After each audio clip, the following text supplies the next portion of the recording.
Signs that secure borrowing remains robust and firm data on manufacturing and retail sales, released on Thursday, painted the picture of an economy that has yet to be cooled by the recent state's spate of interest rate rises.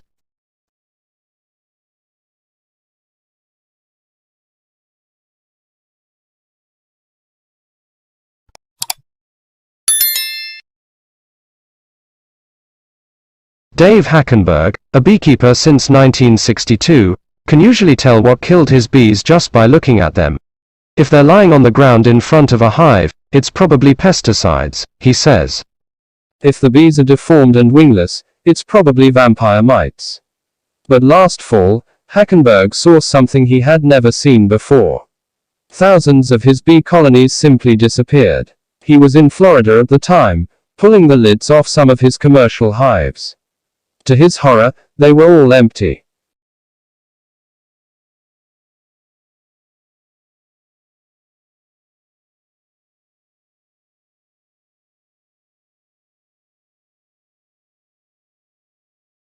It is about 100 years since that great Canadian-born physician Sir William Osler, Regius Professor of Medicine in Oxford, complained about the increasing influence of the pharmaceutical industry on the medical profession. He would be turning in his grave at the way the industry now dominates doctors' prescribing habits.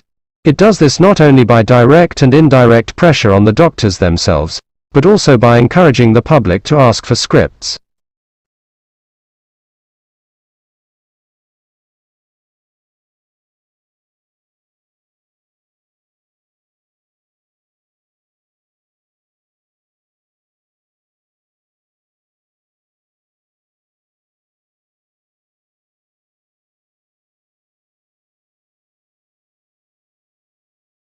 And one particular crop, almond in the US and now in Australia, is transforming the world of beekeeping and of bees. What has happened is that something serendipitous came along that people found out, that doctors found out that almonds are good for you, a confection but it's good for you. The almond board got a very aggressive promotion going on for almonds. They actually, I just heard recently, send out sales reps to cardiologists at hospitals to promote the heart benefits of almonds. In a very good promotion of almonds, and it's legitimate promotion because they are a healthy food.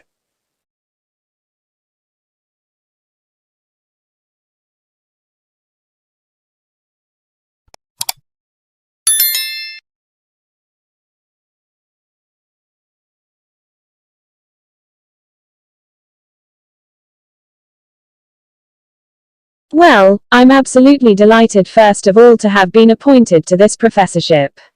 The role is going to be about public engagement in science. It is about marketing science accessible to as wide an audience as possible. It's about making it easier for our academics here at the University of Birmingham to talk about their research to the general public, and it's not just about a one-way flow of information, it very much is about dialogue.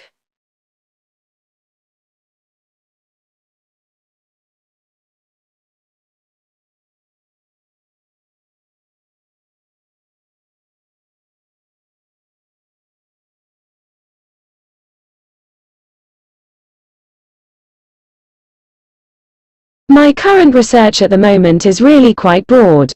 I work at the interface between the arts and humanities, particularly archaeology, but trying to find questions which are difficult to answer unless you start integrating computing and visualization, so really I work in this boundary between trying to understand cultural questions about the past. But those sorts of questions that you can't address unless you start reconstructing, start modeling and visualizing past landscapes, objects and movement of people.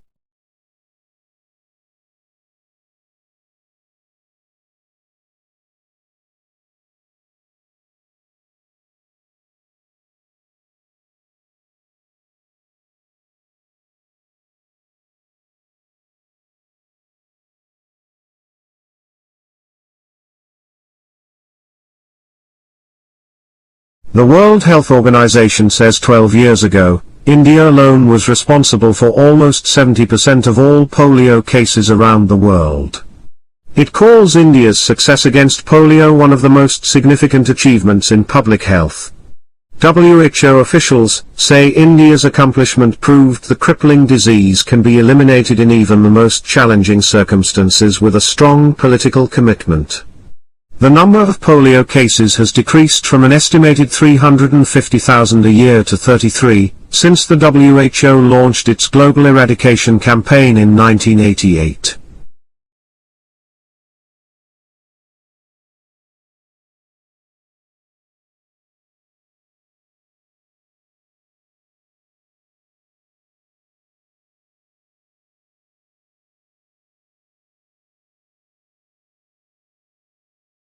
This waited Monday for the results of an election called a return to democratic rule, but which has been widely criticized as an exercise designed by Prime Minister Prayut Chan-o-cha to entrench his military's stranglehold on power. Preliminary official results released late Sunday showed that with 93% of ballots counted, the military-backed Phalang Pracharat party was in the lead with about 7.6 million votes. That's short of what would be needed for a majority in parliament. In second place was the Pheu Thai party of former Prime Minister Vanessa with 7.1 million votes. The campaign was marred by allegations of vote buying. However, complaints were few on polling day, with election observers from Australia, Canada, the United States and the 10 members of the Association of Southeast Asian Nations on hand.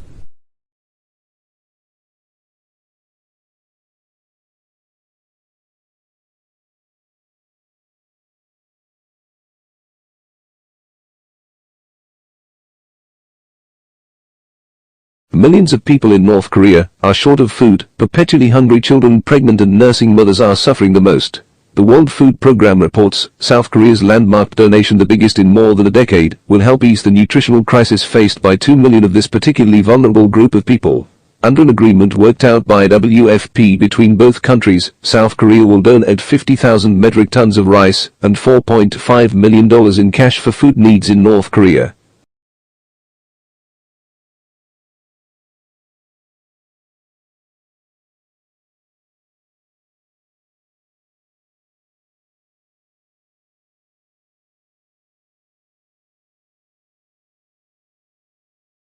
All around the world, significant parts of our cultural heritage are threatened by pollution, neglect, carelessness and greed. In learning the importance of our history, we come to understand the need to protect significant remains from the past so that future generations can come to understand their heritage.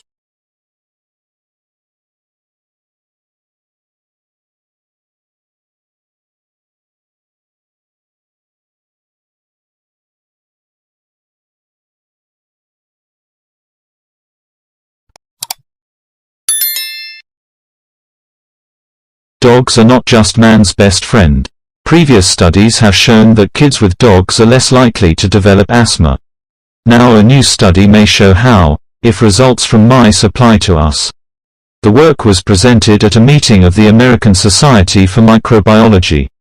The study tests what's called the hygiene hypothesis. The idea is that extreme cleanliness may actually promote disease later on. Researchers collected dust from homes that had a dog. They fed that house dust to mice. They then infected the mice with a common childhood infection called respiratory syncytial virus, or RSV.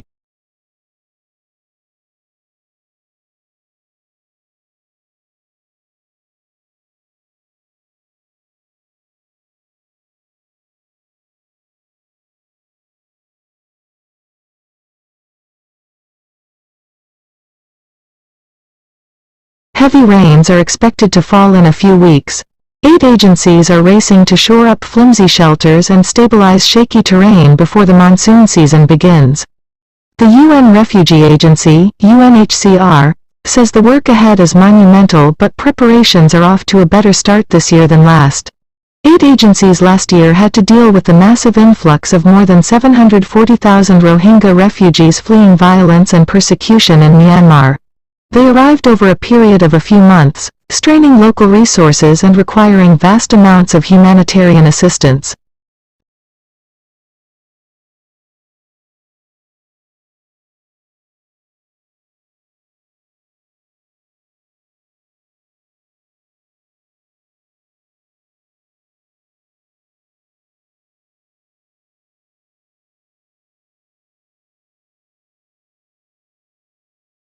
The World Health Organization says 12 years ago, India alone was responsible for almost 70% of all polio cases around the world.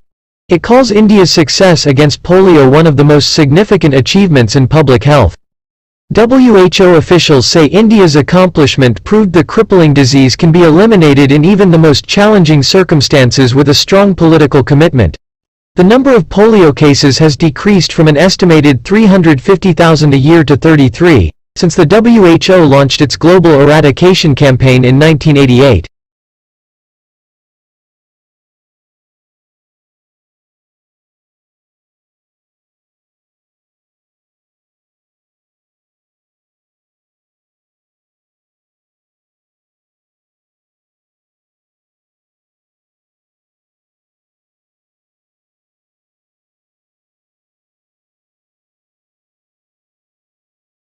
A waterproof drone is being used by Australian scientists to collect the highly treasured nasal mucus of migrating whales.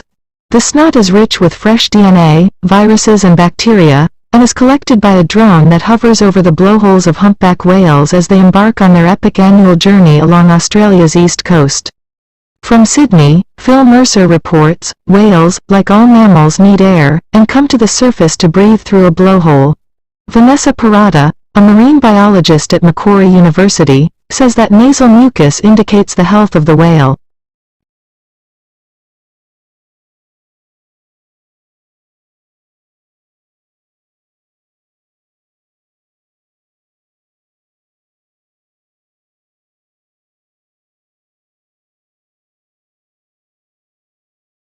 All around the world, significant parts of our cultural heritage are threatened by pollution, neglect, carelessness and greed.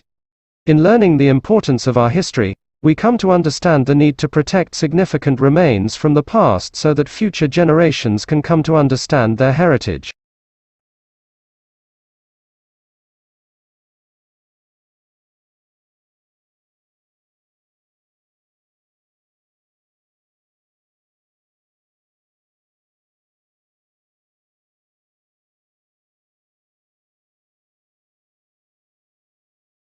The word hormone is derived from a Greek verb that means to excite.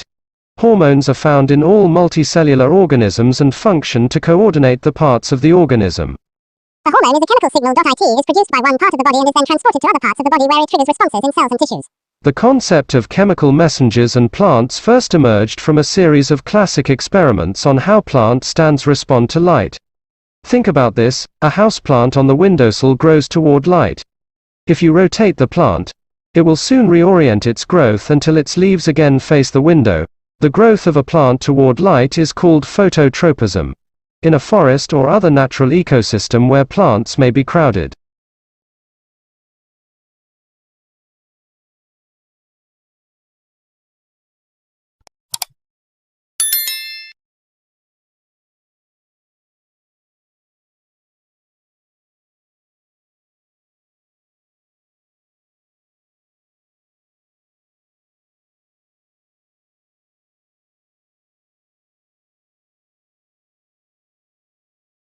The World Health Organization says 12 years ago, India alone was responsible for almost 70% of all polio cases around the world. It calls India's success against polio one of the most significant achievements in public health. WHO officials say India's accomplishment proved the crippling disease can be eliminated in even the most challenging circumstances with a strong political commitment. The number of polio cases has decreased from an estimated 350,000 a year to 33. Since the WHO launched its global eradication campaign in 1988.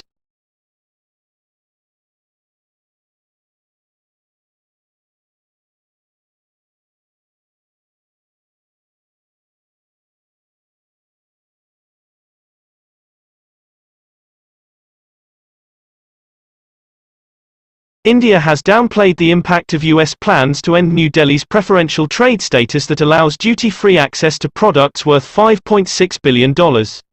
Saying that India has not assured the United States that it will provide equitable and reasonable access to its markets, US President Donald Trump has directed the US Trade Representative's office to remove India from a program that grants it preferential trade treatment. In 2017, India was the biggest beneficiary of the Generalized System of Preferences, GSP, which lowers duties on exports from about 120 developing countries. The Indian Commerce Secretary told reporters in New Delhi that India has no plans to impose retaliatory tariffs on US goods.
So the phone company designed phones for use globally with this added feature.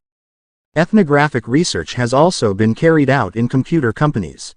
In one company, IT systems administrators were observed for several weeks. It was found that a large amount of their work involved communicating with colleagues in order to solve problems, but that they didn't have a standard way of exchanging information from spreadsheets and so on. So the team came up with an idea for software that would help them to do this.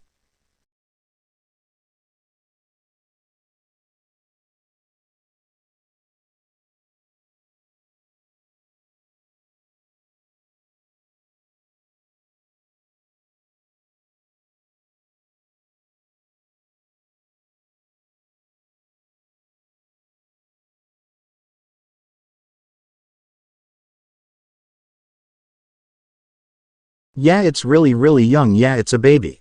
They say if you translate that million-year lifespan to that of a human, it's the equivalent of a week-old baby. And how many week-old babies do you bump into? If you just walk around your neighborhood, there's really little chance that you meet the baby who is 1 week old. Right, so first of all, it's hard to find these systems. They are pretty rare. Banna's colleagues got lucky spotting this one. Using radio telescopes, they were able to image the star system, and they say it differs from our own solar system in more than just star count. In our solar system, for example, all 8 planets orbit the Sun more or less in a single plane.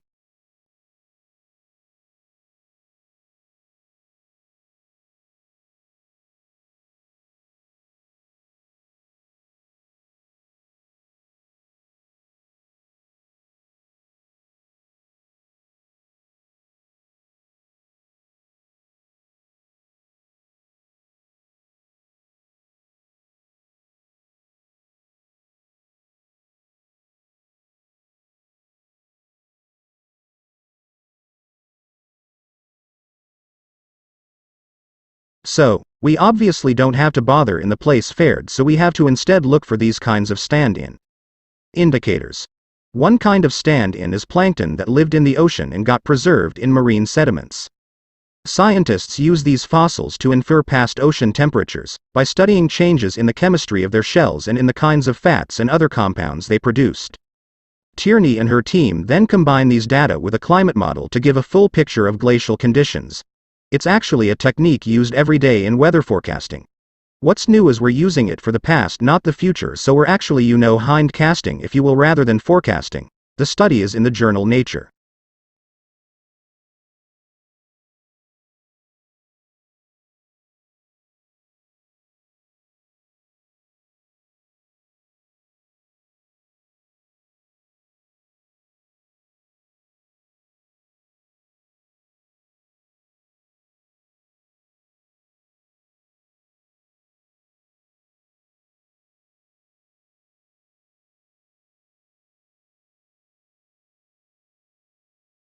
According to new research published in the journal Mammalian Biology by Duffield and colleagues, sloths are responding to that habitat disturbance by altering their biological rhythms.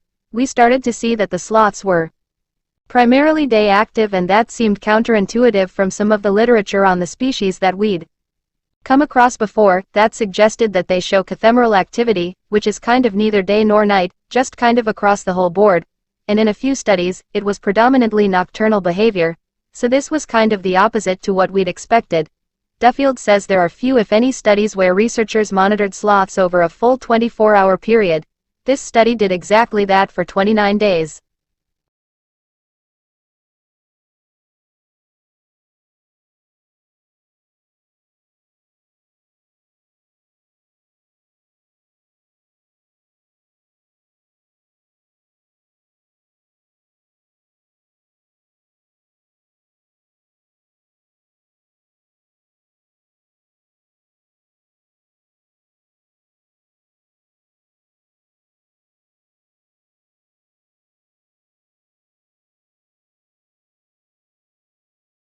That's something we'd love to examine, whether the local ecosystem and the associated organisms with the sloth, perhaps that changes.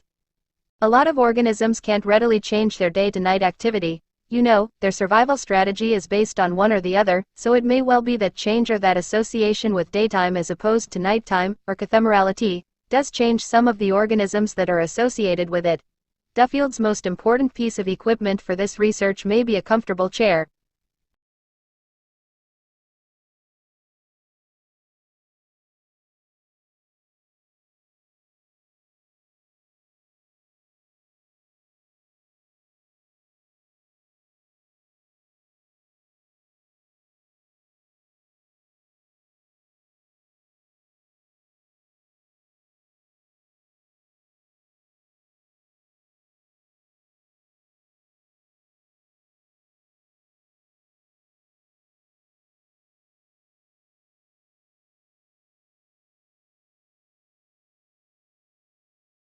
The study is in the journal Lancet Oncology.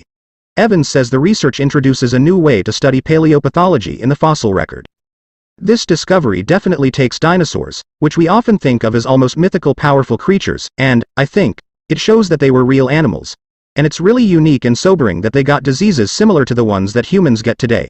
And they would have suffered greatly from these diseases, and so it brings them to life in a really unusual way.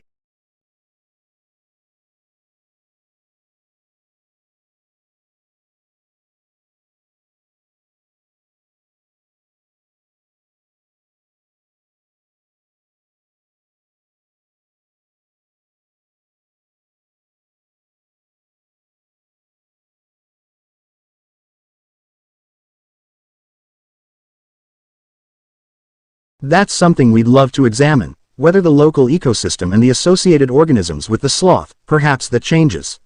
A lot of organisms can't readily change their day-to-night activity. You know, their survival strategy is based on one or the other, so it may well be that change or that association with daytime as opposed to nighttime, or cathamerality, does change some of the organisms that are associated with it.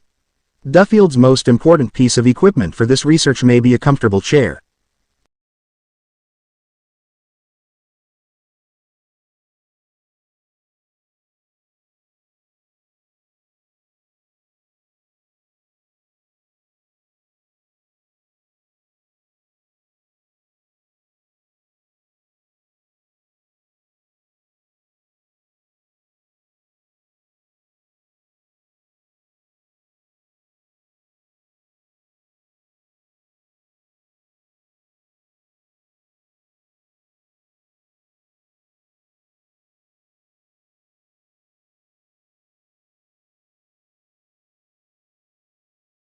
Charles Darwin is most famous for his finches, from whose beaks he gleaned the idea that a single species might radiate into many.